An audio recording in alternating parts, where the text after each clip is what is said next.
Assalamualaikum warahmatullahi wabarakatuh dan salam sejahtera bagi kita semua. Perkenalkan, nama saya Wira Perdana, salah satu peserta pelatihan dasar CPNS dari Kementerian Ketenagakerjaan tahun 2021.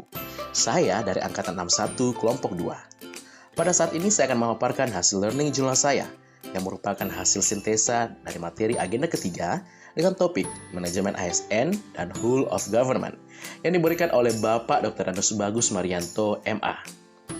Yang pertama, manajemen ASN. Manajemen ASN meliputi penyusunan kebutuhan, pengadaan, pangkat dan jabatan, pengembangan karir, pola karir, promosi, mutasi, penilaian kinerja, penggajian dan tunjangan, penghargaan, disiplin, pemberhentian, jaminan pensiun dan jaminan hari tua, dan yang terakhir adalah perlindungan. Baiklah, mari kita mengenal mengenai kedudukan, peran, tugas, hak dan kewajiban, dan kode etik ASN. ASN terbagi menjadi dua, yaitu PNS atau Pegawai Negeri Sipil, serta P3K atau Pegawai Pemerintah dengan Perjanjian Kerja.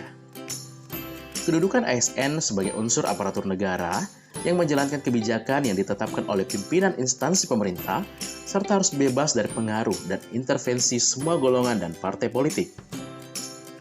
Peran ASN sendiri sebagai perencana, pelaksana, dan pengawas penyelenggaraan tugas umum pemerintahan dan pembangunan nasional melalui pelaksanaan kebijakan dan pelayanan publik yang profesional, bebas dari intervensi politik, serta bersih dari praktik KKN.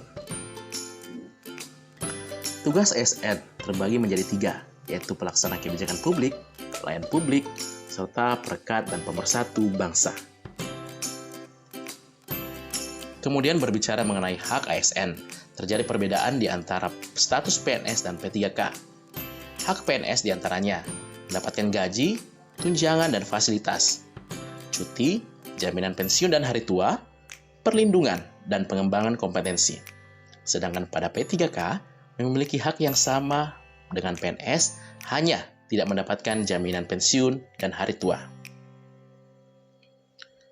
Ada hak, tentu ada kewajiban. Salah satu kewajiban ASN yang mutlak dimiliki adalah setia dan taat pada Pancasila, Undang-Undang Dasar 1945, NKRI, dan pada pemerintahan yang sah. Selebihnya bisa dilihat sebagai berikut. ASN pun di dalam menjalankan tugas dan tanggung jawabnya memiliki kode etik. Kode etik ASN adalah sebagai berikut.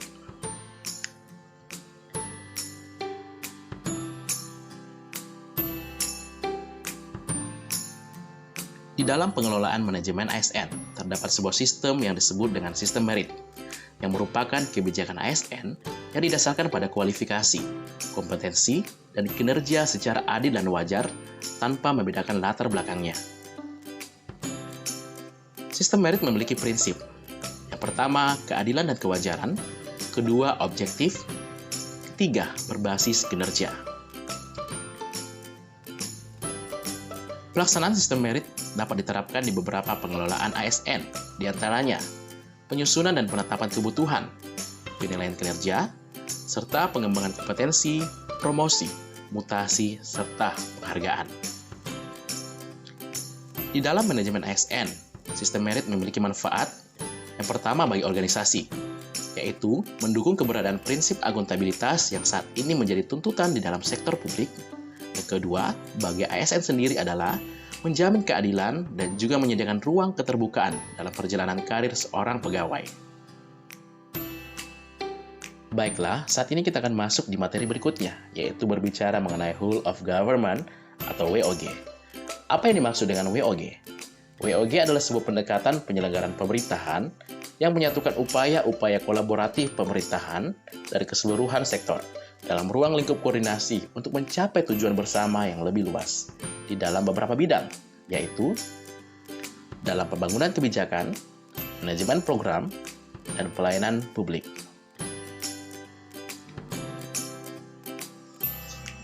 Menjadi pertanyaan, mengapa memerlukan penerapan Whole of Government? Yang pertama, karena adanya faktor-faktor eksternal seperti dorongan publik di dalam mewujudkan integrasi kebijakan, program pembangunan, dan pelayanan, sehingga tercipta penyelenggaraan pemerintahan yang lebih baik. Kemudian yang kedua, karena adanya keberagaman, Di dalam konteks Indonesia, keberagaman latar belakang dapat mendorong adanya potensi disintegrasi bangsa. Oleh karena itu, penerapan WOG menjadi sangat penting karena diperlukan upaya untuk memahami pentingnya kebersamaan dari seluruh sektor guna mencapai tujuan bersama. Kemudian yang ketiga adalah perkembangan teknologi informasi yang dapat mendorong semakin pentingnya penerapan WOG untuk menyatukan institusi pemerintah sebagai penyelenggara kebijakan dan layanan publik. Dan yang terakhir adalah karena ego sentral. Karena penguatan sektoral tanpa adanya nilai-nilai kesatuan hanya akan menyebabkan persaingan sektor yang kontraproduktif terhadap tujuan-tujuan lebih besar atau yang berskala nasional. WOG sendiri berdasarkan jenisnya dapat dibagi menjadi beberapa poin. Yang pertama, pelayanan yang bersifat administratif. Kedua, pelayanan jasa. Ketiga, pelayanan barang. Dan yang terakhir adalah pelayanan regulatif.